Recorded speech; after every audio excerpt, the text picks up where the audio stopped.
বর্তমানে বিশ্বে সবচেয়ে বেশি ফুসফুসের যে রোগে মানুষ আক্রান্ত হয়ে মারা যায় তা হচ্ছে সিওপিডি। বর্তমান বিশ্বে এটি তৃতীয় প্রধান মৃত্যুর কারণ।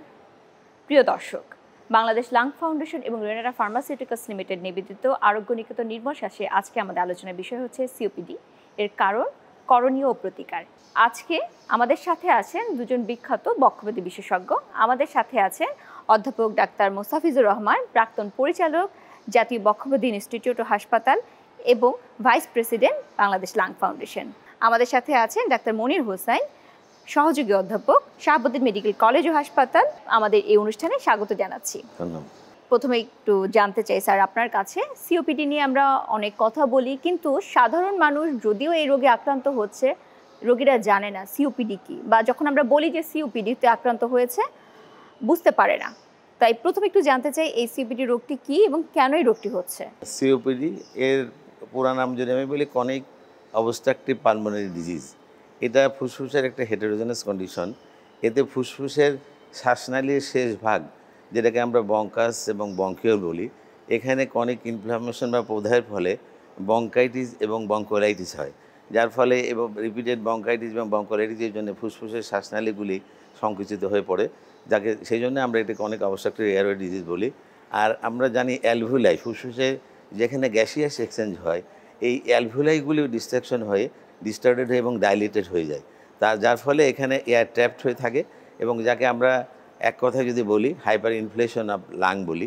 তো এর ফলশ্রুতিতে দেখা যায় ফুসফুসের যে প্রধান কাজ, বাতাস থেকে অক্সিজেন নিয়ে আমাদের বডিতে দেওয়া, যেটা আমাদের প্রত্যেকটা কোষের মেটাবলিজমের জন্য অপরিহার্য, এবং মেটাবলিজমের পরে যে দূষিত গ্যাস তৈরি হয় কার্বন ডাইঅক্সাইড, এটা বডি থেকে বের করে দেয়া, এই কাজ ব্যাহত হয়, যার ফলে আমরা বলি যে হাইপক্সিয়া। হাইপক্সিয়া মানে হচ্ছে যে ব্লাডে অক্সিজেনের পরিমাণ কমে যায় এবং হাইপারকেপনিয়া, এবং ব্লাডে আপনার কার্বন ডাইঅক্সাইডের পরিমাণ বেড়ে যায়। স্যার, পরিবেশগত কোনো কারণে কি এই সিওপিডি রোগ হতে পারে? এনভায়রনমেন্টাল ফ্যাক্টরের ভিতরে প্রথমে আমি যেটা বলতে চাই, ধূমপান একটা 80 to 90% কারণ সিওপিডির জন্য খুবই ভয়ঙ্কর। এবং পরিবেশ দূষণ যেটা বললেন, এটা আমরা হাউসহোল্ড মানে ঘরের পরিবেশ দূষণ হতে পারে এবং বাইরের পরিবেশ দূষণ হতে পারে। ঘরে যেমন অনেক জায়গায় আমাদের গ্রামে গঞ্জে দেখা গেছে যে মহিলারা আপনার খাড় কুড়া বা কাঠি লাকড়ি দিয়ে রান্নাবান্না করে, সেখানে আমরা বায়োমাস ফুয়েল কনজাম্পশন বলি, এর ফলে বায়ু প্রদূষণ হয়। তারপরে অনেক জায়গায় আপনার ওই যে কলকারখানা গড়ে উঠছে, ইটের ভাটা, তারপরে শহরে যদি দেখা যায় এই যে আপনার গাড়ির ধোঁয়া বা যত কনস্ট্রাকশন হচ্ছে, এর যে পার্টিকেলগুলি, এগুলি পরিবেশ দূষণ করছে এবং এর ফলে আপনার সিওপিডি হতে পারে। ধন্যবাদ স্যার। যেহেতু বারবার একটি কথা চলে আসছে যে সিওপিডির কারণ হিসাবে ধূমপান একটা বড় কারণ, ডক্টর মনির হোসেন আপনার কাছেই জানতে চাই, এই যে সিওপিডি রোগের পিছনে ধূমপান এত বড় কারণ, আমাদের দেশে তো অনেক ধূমপাই রয়েছে, তাহলে আমাদের দেশে আসলে সিওপিডি রোগী কী রকম? গোল্ড ক্রাইটেরিয়া অনুযায়ী গ্লোবাল অবস্ট্রাকটিভ লাং ডিজিজ গত বছরের যে ওয়ার্ল্ড সিওপিডি ডের সমীক্ষায় এসেছে, বাংলাদেশে বর্তমানে প্রায় 12.5% সিওপিডি রোগে আক্রান্ত হতো। অর্থাৎ যা বোঝা যাচ্ছে যে 8 ভাগের 1 ভাগ 8জন রোগীর ভিতরে একজন রোগী সিওপিডি রোগে আক্রান্ত। এমনকি এর ভিতরে যেটা দেখা যাচ্ছে যে এর ভিতরে 90 থেকে 95 ভাগই ধূমপায়ীদের জন্য। এমনকি এখানে যেটা আমাদের জন্য খুব অ্যালার্মিং, যে সামনে আমরা দেখছি যে এই রোগীর সংখ্যা দিন দিন ধূমপায়ীর সংখ্যাও বাড়ছে, সিওপিডি সংখ্যাও বাড়ছে, যেটা আমরা একটা হিসাবে বলি যে যদি 1 প্যাকেট সিগারেট যদি আমরা গত 20 বছর ধরে খেতে থাকি, একটা সময় তার সিওপিডি আক্রান্ত হবে। এমনকি আমরা এটাও দেখছি যে এই যে ধূমপায়ীর সংখ্যা বাড়ছে, এক সময় হয়তো বা ডায়াগনোসিস হচ্ছে, আবার কিছু আন্ডার ডায়াগনোসড হয়ে থেকেও পেশেন্টগুলি আস্তে আস্তে সিওপিডির সংখ্যা বেড়ে যাচ্ছে। তারপর এর ভিতরে যে মেল ফিমেল রেশিও যদি আমরা দেখি, যে মেলের সংখ্যা আগে যেরকম বেশি ছিল, এখন দেখছি যে এই যে প্যাসিভ স্মোকিং এবং কি একটু আগে স্যার যেটা বললেন যে কলকারখানার যে ধোঁয়া বা বায়োমাস গ্যাস বা বিভিন্ন কারণে মহিলা রোগীর সংখ্যাও সিওপিডির সংখ্যা বেড়ে যাচ্ছে। জি, চলে যাচ্ছি অধ্যাপক মোস্তাফিজুর রহমান স্যার আপনার কাছে। সিওপিডি রোগ, অবশ্যই রোগটি নির্ণয়ের কোনো পদ্ধতি রয়েছে, সেই ব্যাপারগুলো একটু জানতে চাই। আচ্ছা, রোগ নির্ণয়ের জন্য এই রোগের দুইটা প্রধান উপসর্গ, যে পেশেন্টের কাশি থাকে, কাশির সঙ্গে এবং পুস্পুটামও প্রোডাক্টিভ হয়, এবং এটা আপনার মিউকোপুরুলেন্ট থাকতে পারে এবং অনেক সময় ইনফেকশনের জন্য পুরুলেন্ট হয়ে যেতে পারে, এবং এই পরের দিকে পেশেন্টের শ্বাসকষ্ট হয়। শ্বাসকষ্ট প্রথমের দিকে আমরা বলি এক্সজশনাল। একটা পেশেন্ট দেখা যাবে যে সে উপরে উঠতে গিয়ে মানে 2টা সিঁড়ি ওঠার পরে যদি সে মানে বিশ্রাম না নেয় উঠতে পারবে না, বাথরুম থেকে আসার পরে দেখা যাচ্ছে তার শ্বাসকষ্ট হচ্ছে, এরপরের দিকে তো অ্যাড্রেসে শ্বাসকষ্ট হয়। এটাই এই এবং এদের মানে 40 বয়সে যদি মানে একটা পেশেন্টের এই রিস্ক ফ্যাক্টর যেগুলো একটু আগে আলাপ করা হলো, ধূমপানের হিস্ট্রি থাকে, যে আমরা একটা পেশেন্ট এই বয়সে যদি ইন্টারন্যাশনালি একটা স্টাডি আছে যে 20 পেকেয়ারে বেশি স্টাডি মানে একজন মানুষ ধূমপান করে, তার অবশ্যই আমরা ধরে নিতে তার মানে আপনার সিওপিডি হয়ে গেছে। আর আমাদের বাংলাদেশের জন্য আরও অ্যালার্মিং, আমাদের দেশে যে আমরা বোল্ড বিডি স্টাডি করছি, আমাদের দেশে দেখা গেছে একটা পেশেন্ট যদি 8 থেকে 10 পেকেয়ারে পরে এই পেশেন্টের সিওপিডি ডেভেলপ করছে। এবং এই সাসপেক্টেড পেশেন্টগুলির টেস্ট একটাই, যে এটা কনফার্ম করতে গেলে আমরা লাং ফাংশন টেস্ট বলি, যেটা স্পাইরোমেট্রি হচ্ছে যে প্রসেসে আমরা পেশেন্টের লাং ফাংশনটা করে থাকি। এখানে আমরা দুইটা জিনিস ইম্পর্টেন্ট, একটা হচ্ছে যে আমরা বলি যে ফোর্স ভাইটাল ক্যাপাসিটি, আমরা পেশেন্টকে লম্বা শ্বাস নিয়ে এবং লম্বা করে শ্বাস ছাড়তে বলি, এটা হচ্ছে ফোর্স ভাইটাল ক্যাপাসিটি।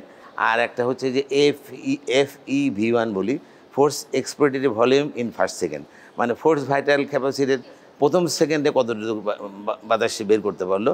এই দুইটার রেশিও দেখি, এই দুইটার রেশিও যদি পোস্ট ব্রঙ্কোডাইলেটর দেওয়ার পরে লেস দ্যান 7 হয়, তাহলে আমরা ধরে নিতে পারি confirm diagnosis for COPD. Sir, এ নিয়ে আমরা আরও কথা বলবো। আমাদের এখন একটি বিরতির সময় হয়েছে, বিরতির পর আবারও ফিরবো একটু পরেই।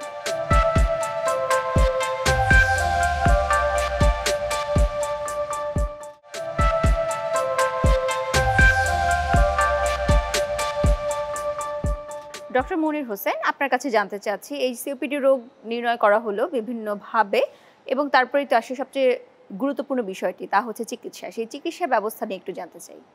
ধন্যবাদ।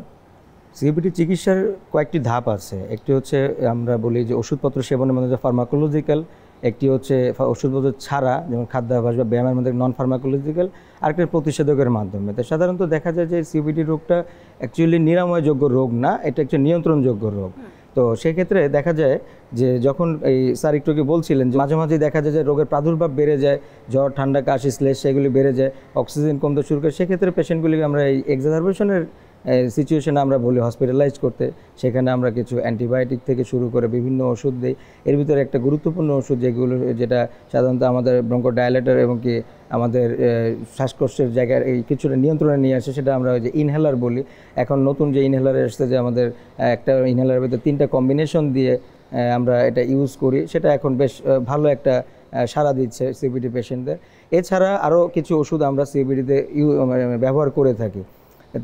এটা ফার্মাকোলজিক্যাল ট্রিটমেন্ট। আর নন ফার্মাকোলজিক্যাল ট্রিটমেন্টের ভিতরে যেমন খাদ্যাভ্যাসের ভিতরে দেখা যায় যে একটু ডায়েটারি ফুড বা একটু ডেইরি মিল্ক বা আপনার কিছু বেভারেজ আইটেম, তারপরে অতিরিক্ত ফ্যাট জাতীয় খাবার, এগুলি আমরা একটু খেতে বারণ করি পেশেন্টদেরকে। তো এর সাথে আমরা বলি কিছু ফুসফুসে কিছু ব্যায়াম আছে, যেটাকে আমরা পালমোনারি রিভ্যালিডেশন বলি। তাই ব্যায়ামগুলি কিছু আমরা শিখিয়ে দেওয়ার চেষ্টা করি, যেগুলির মাধ্যমে পেশেন্টগুলি আস্তে আস্তে কিছুটা হয়তো শ্বাসকষ্ট যেটা আগে হয়তো বা সেখান থেকে একটু সামনে এগুলি শ্বাসকষ্ট হতো, হয়তো বা সে হাঁটার জায়গাটা আরেকটু পরিধি আরেকটু ব্যাপক হয়েছে, এরকম করতে করতে হয়তো বা কিছুটা সে ইমপ্রুভ করে। আর একটা জিনিস যেটা হচ্ছে আমরা প্রতিষেধক, যে ভ্যাকসিনেশন, আমরা প্রতি বছর একটা ভ্যাকসিনেশন, ইনফ্লুয়েঞ্জা ভ্যাকসিন, আর প্রতি 3 থেকে 5 বছর পর নিউমোকক্কাল ভ্যাকসিনগুলি দিয়ে এটা থেকেও আমরা সিওপিডি পেশেন্টদেরকে কিছুটা এক্সাজারবেশন বা রোগের প্রাদুর্ভাবকে প্রতি বছরে কিছুটা কমিয়ে আনার চেষ্টা করতে পারি। তো এটা একটা আমরা এভাবে আমরা চিকিৎসার ব্যবস্থা করলে আশা করি যে সিওপিডির রোগী হয়তো বা কিছুটা অবশ্যই ভালো থাকার চেষ্টা করতে পারি আমরা, এভাবে যদি আমরা ব্যবস্থা নিতে পারি। আপনার কাছে আরেকটু জানতে চাই, এই যে সিওপিডি রোগীরা চিকিৎসা নিচ্ছে, চিকিৎসা নেওয়ার পরে তো অবশ্যই কিছুটা সময় ভালো হয়ে যাওয়ার সম্ভাবনাই থাকে, কতদিন পর্যন্ত এই চিকিৎসা নিতে হবে? আচ্ছা, এটা আসলে সিওপিডির পেশেন্ট অ্যাকচুয়ালি আমরা যেমন অ্যাজমায় যে পেশেন্টগুলি একটু ভালো হয় সেখানে আমরা স্টেপ ডাউন করে অনেক দূর নিয়ে আসতে পারি, কিন্তু সিওপিডি রোগটা আসলে নিরাময়যোগ্য নয়, অন অ্যান্ড অফ না। ওটা সারা বছরই দেখা যায় যে ওদেরকে কিছু ওষুধের উপর আমাদের রাখতে হয় নিয়ন্ত্রণ করার জন্য, কন্ট্রোল করার জন্য। এই জন্য ওদেরকে আমরা সবসময় একটা চিকিৎসার ভিতরে, এমনকি ডাক্তারদের ফলো আপ, এর সাথে আমরা কিছু রিহ্যাবিলিটেশন প্রোগ্রামের ভিতরে তাদেরকে সবসময় আমরা রাখার ব্যবস্থা করি। তাদের এই রোগটাকে হয়তো ভবিষ্যতে খারাপের দিকে প্রোগ্রেশনের না করে প্রোগ্রেশনের দিকে এগিয়ে না যাওয়ার জন্য কিছুটা কন্ট্রোল রাখার জন্য চেষ্টা করি আমরা সবসময়, তাদেরকে একটা নিয়ন্ত্রণ থেকে একটা ব্যবস্থাপনা নিয়ে আসার জন্য। রোগের চিকিৎসা নিচ্ছে এবং রোগী ভালো হচ্ছে, আবার খারাপ হচ্ছে, কিন্তু দেখা যায় যে কেউ আছে যে বারবার খারাপ হয়েই যাচ্ছে বা বিভিন্ন ধরনের জটিলতায় আক্রান্ত হচ্ছে। সাধারণত এই ধরনের জটিলতা যে হচ্ছে, কি ধরনের জটিলতা হয় এই সিওপিডি রোগে? ধন্যবাদ আপনাকে। এই যে মনির অলরেডি বলছে যে পেশেন্ট খারাপ হওয়ার একটা প্রধান কারণ হচ্ছে এক্সাজারবেশন হয়। এবং এক্সারবেশনের পেশেন্টের সকল উপসর্গ যেমন কাশি, শ্বাসকষ্ট, জ্বর এবং সবই বেড়ে যাবে এবং বেড়ে গেলে এবং লাং ফাংশন টেস্টও ডিটেরিয়েট করে। তো সেই জন্য আমাদের লক্ষ্য রাখতে হবে যে এই এক্সারবেশনটা যাতে না হয়। তো সেই জন্যে অলরেডি বলেছে যে এর কারণ যেগুলি স্মোকিং সিজেশন, তারপরে ভ্যাকসিনগুলি দেওয়া, তারপরে ওষুধগুলি ঠিকমতো রুগী ঠিকমতো ব্যবহার করতেছে না কিনা, কমপ্লায়েন্সগুলি ঠিক আছে কিনা, বা রুগী যে সমস্ত আপনার ইনহেলার বা ইয়ে ব্যবস্থা করছে সেটা ঠিকমতো ব্যবহার করতে পারে কিনা, এবং পেশেন্ট এক্সারবেশন হলে কি হবে তারও একটা ইনস্ট্রাকশন দিয়ে দেওয়া যাতে সেই এক্সারবেশনকে প্রিভেন্ট করতে পারে এবং তার ফুসফুসটা আরও ডিটেরিয়েট না করে। আর এর পাশাপাশি আমি আগে একটা কথা বলেছিলাম যে সিওপিডিতে hyper inflation of the lung হয়, যার ফলে রিনিউয়াল অফ বাতাস মানে খুব কমে যায় লাংসের কমপ্লেন্সের জন্য, এবং অনেক সময় পেশেন্টের এর সঙ্গে দেখা যায় যে জায়েন্ট বুলা থাকে। তো এগুলি আবার নর্মাল লাংকেও কম্প্রেস করে রাখে। তো সেই জন্য আজকাল করা হয় লাং ভলিউম রিডাকশন সার্জারি, মানে ভলিউম কমাই দিতে পারলে তাহলে দেখা যাবে যে সিওপিডি রোগীর ভাব। সেক্ষেত্রে আপনার ধরেন বুলেক্টমি করা যেতে পারে, সার্জারি করে করা যেতে পারে, অথবা বঙ্কোস্কোপির মাধ্যমে মানে সেটাও করা যেতে পারে। অনেক সময় পেশেন্টগুলি হঠাৎ করে নিউমোথোরাক্স ডেভেলপ করে, এবং নর্মাল নিউমোথোরাক্স ডেভেলপ করলে তখন যদি আইটি টিউব দিয়ে আপনার নিউমোথোরাক্সটাকে রিলিভ না করা হয় তারা দেখা যাবে যে শ্বাসকষ্ট অনেক বেড়ে গেছে। তো এদিকে একটু খেয়াল রাখা। তাছাড়া এই পেশেন্টগুলিতে আমি আগে বলছিলাম যে হাইপক্সির জন্য পেশেন্টের পালমোনারি হাইপারটেনশন ডেভেলপ করে। পালমোনারি হাইপারটেনশন হলে পেশেন্টের কর পালমোনারি হয়, সেক্ষেত্রে দেখা যাচ্ছে যে পেশেন্টের অক্সিজেনের রিকোয়ারমেন্ট হয়।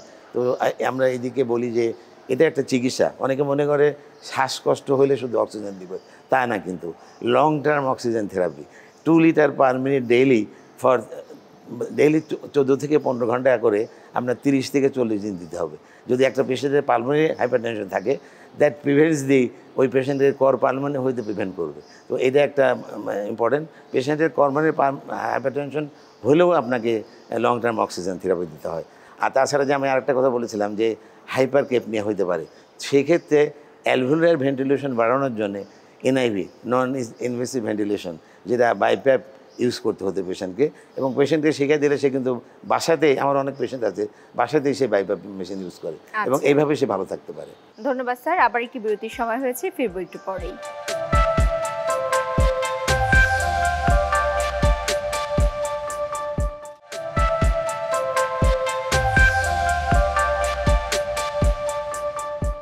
ডক্টর মনির হোসেন, আপনার কাছে জানতে চাই ধূমপানের কথা। ধূমপান নিবারণের গুরুত্ব কতটুকু এই ক্ষেত্রে? আমরা জানি ধূমপানে বিষ পান, ছোটোবেলা থেকে শুনে এসেছি। এমনকি আপনি একটু আগে আপনার বলা হচ্ছিল যে পৃথিবীর তৃতীয় বৃহত্তর মৃত্যুর কারণ হিসাবে আমরা সিওপিডিকে এখন গণ্য করছি। তার মানে এই ধূমপান যদি সিওপিডির মেইন কারণ হয়ে থাকে, মূল কারণ হয়ে থাকে, তাহলে আমাদেরকে ধূমপান থেকে দূরে থাকতে হবে। তো ধূমপানের গুরুত্বের কোনো বিকল্প নেই। সবার প্রথমে যেটা আমি বলবো যে ধূমপান আজকে থেকে করবো না, সবার প্রথমে আমি নিজে প্রতিজ্ঞা করবো যে আজকে থেকে আমি ধূমপান করবো না। এর সাথে আমাদেরকে সামগ্রিকভাবে দেশব্যাপী আমাদের এই যে বাংলাদেশ লাং ফাউন্ডেশন যেরকম অ্যাওয়ারনেস প্রোগ্রাম হাতে নিয়েছে, এরকম দেশব্যাপী সবাইকেই সামনে এগিয়ে আসতে হবে যে ধূমপান বিরোধী একরকম আন্দোলন। যেটা তার একটি হচ্ছে যে আমরা ধূমপানকে নিরুৎসাহিত করে বিভিন্ন স্কুলিং প্রোগ্রাম থেকে বিভিন্ন ক্যাম্পেইনে আমরা ব্যবস্থা করতে পারি। তারপরে ধূমপানের বিক্রিটাকে আমরা নিরুৎসাহিত করতে পারি। আমরা ওপেন স্পেসে যে ধূমপান করা হচ্ছে সেগুলিকে নিরুৎসাহিত করতে, সেগুলি আইনের আওতায় আনতে পারি।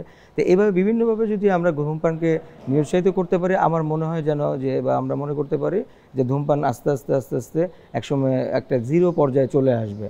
আরেকটা হচ্ছে যে যারা ধূমপায়ী তারা হয়তো বা আমরা যেটা দেখছি যে ধূমপায়ীদের সাথে কথা বলে তারা ধূমপানকে কমিয়ে আনার চেষ্টা করতেছে, কিন্তু একেবারে যে ধূমপান বন্ধ করতে তাও না। সেক্ষেত্রে আমরা তাদেরকে কিছু হেল্প করতে পারি, যেমন কিছু আমরা টুলস, যেমন চুইংগাম বা চকলেট কিছু আছে যেগুলি ধূমপানকে নিরুৎসাহিত করার জন্য, বা একটা ফ্লেভারটা এমন করে যে ধূমপানটা খেলে হয়তো তাদের একটু অস্বস্তি লাগে, সেক্ষেত্রে একটা তাদেরকে ওভাবে উৎসাহিত করতে হবে ধূমপান থেকে বিরত রাখার জন্য।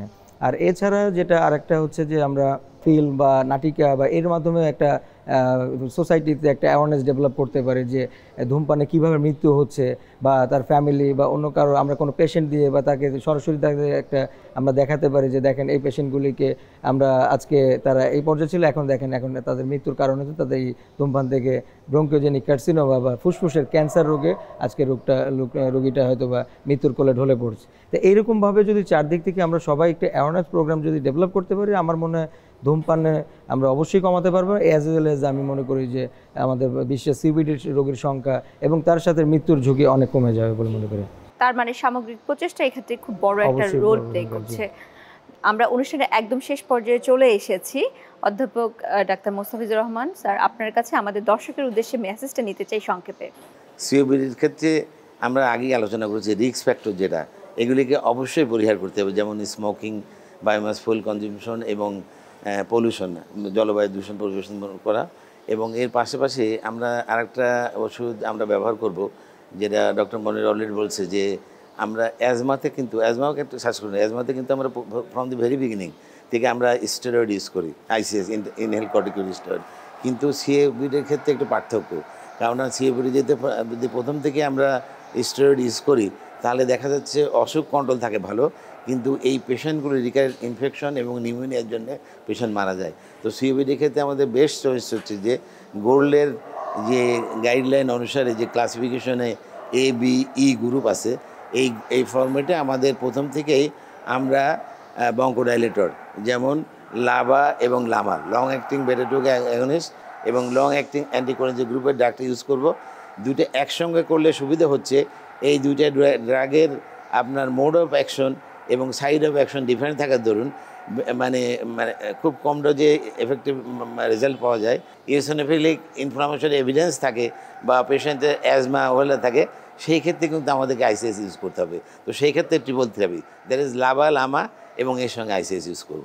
ধন্যবাদ স্যার, অসংখ্য ধন্যবাদ আপনাকে, এবং অবশ্যই ধন্যবাদ জানাচ্ছি ডক্টর মনির হোসেনকে আপনাদের মূল্যবান সময় থেকে আমাদেরকে সময় দেওয়ার জন্য। প্রিয় দর্শক, আজকে এখানেই বিদায় নিচ্ছি। ভালো থাকুন, সুস্থ থাকুন, সচেতন থাকুন।